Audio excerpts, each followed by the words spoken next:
من الشيطان الرجيم.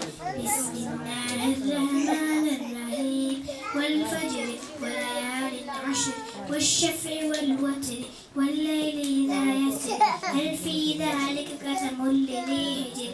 ألم تر كيف فعل ربك بعاد إرم ذات العماد التي لم يخلق مثلها في البلاد.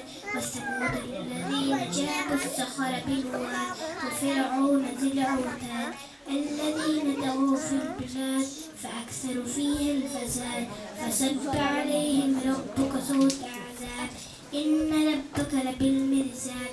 فأما الإنسان إذا ما ابتلاه ربه فأكرمه ونعمه فيقول ربي أكرمن وأما إذا ما ابتلاه فقدر عليه رزقه فيقول ربي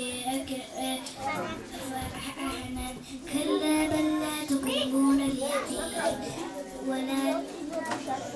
ولا تحاضون